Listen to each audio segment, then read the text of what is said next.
Hi, I'm Ron James in Washington, D.C. I'm standing in front of the White House. This is April 21st, 2009, the day after the press conference at the National Press Club regarding the X conference in Gaithersburg, Maryland. This is where folks like George Norrie, Dr. Edgar Mitchell, and Stephen Bassett came together to petition the Obama administration to finally disclose what the government knows about any extraterrestrial presence and involvement here on planet Earth. Now we're going to take a look at some of the highlights from the press conference at the National Press Club on April 20th.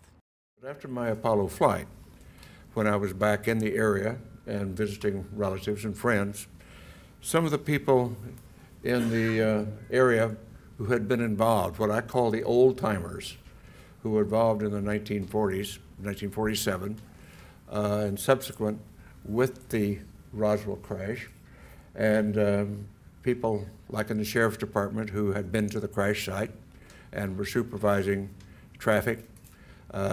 My friend and friend of our family, the Major, who was an office mate of, in the administrative function at Walker Air Force Base.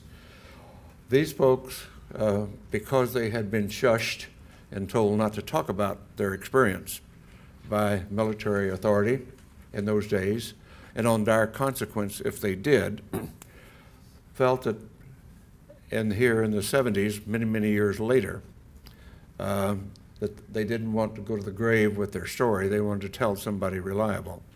And being a local boy and having been to the moon, they considered me reliable enough to whisper in my ear their particular story and their association with the Roswell crash, including the family of the undertaker who provided coffins for the alleged alien victims, and others on site who had been involved or knew the story.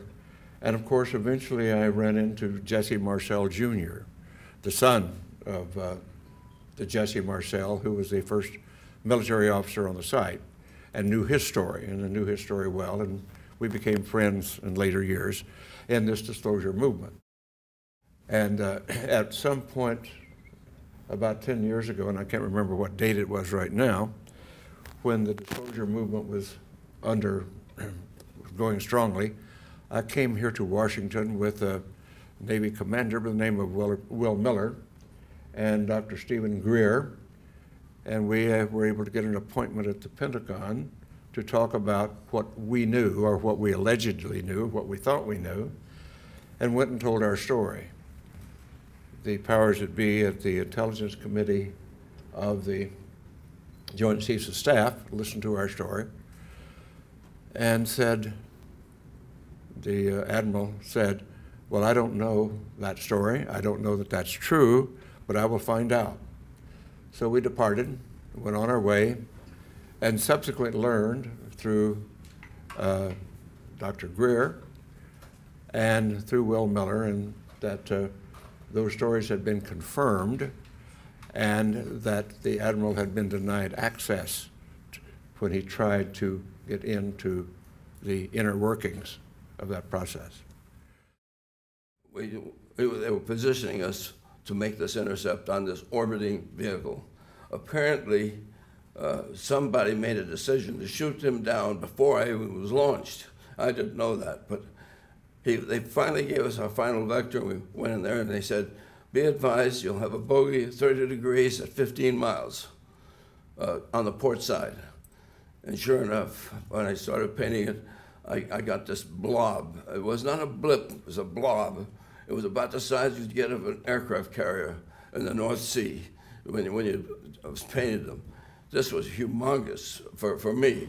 It was so strong that it literally, I didn't have to do anything to lock on except get the range gate marker near where the blip was. And boy, when it did, it just automatically, the lights went out, everything, and you had firing information already. And it was one of those things that just was a storybook of flight. So I was going in, and at 20 seconds to go, on the lock-on, we start our final penetration to the fire. Now, the information we get from the radar says this guy was going fast at this time. He was going about maybe 100 knots faster than I was, and I was at Mach 0.92, which was all the F-86D could do. It's not like the modern jets. Well, sure enough, I started getting down there, ready to fire, and the circle started coming down, and the next thing I know, the overtake went from whatever it was, my speed, it was about 1,000 knots, something like that. If he took off, I estimated about 10, Mach 10, in an airplane that doesn't go Mach 10. You know, airplanes don't go Mach 10. Not anything I've ever seen. And this was never made by a human being. This was something that was totally different. I've never seen. He could do things that I couldn't do.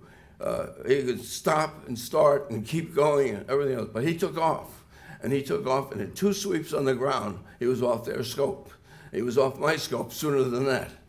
But as soon as that happened, the mission was over, and I couldn't fire. And we've made some startling discoveries in the subject of alien abduction.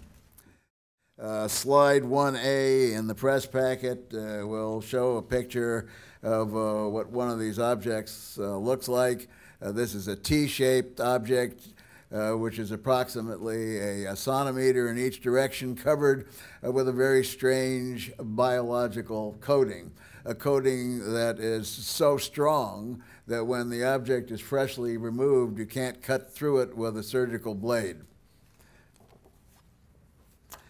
The next slide is slide 1B. Shows another kind of an object that we removed, another metallic rod, which is also covered with a like similar dark gray impervious membrane.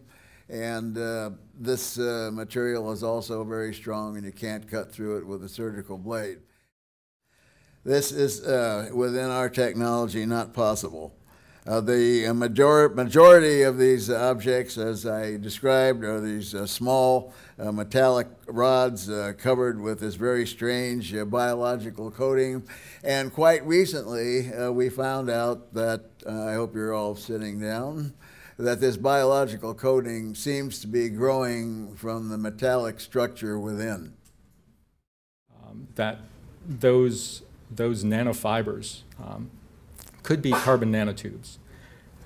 The correlation is pretty stark, actually, and so again, having something like carbon nanotubes or nanofibers in this sort of object, you don't find these things in nature. They have to be somehow processed, engineered, and they're not easy to make. So this speaks of possibly some kind of advanced engineering of crystals, perhaps for the use of either harvesting energy or creating some kind of resonator.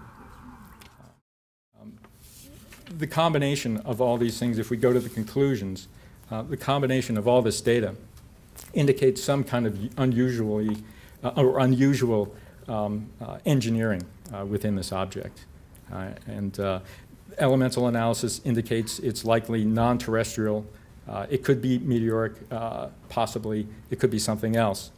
The SEM and Raman analysis indicate carbon nanotubes in the object.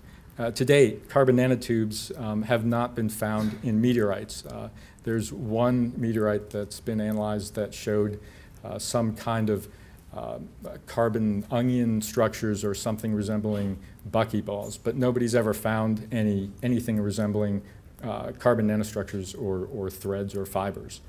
So this is unusual in itself. And of course, the electromagnetic emissions indicate possibility of a functional device that may serve to monitor or control. Will Barack Obama be the disclosure president? A lot of people are hoping that this administration with Hillary Clinton and Panetta will finally come together and start the process of disclosing the information the United States government has been hiding for years about the extraterrestrial presence, beginning with Roswell, possibly before, and moving forward from there. I'm Ron James in Washington, D.C.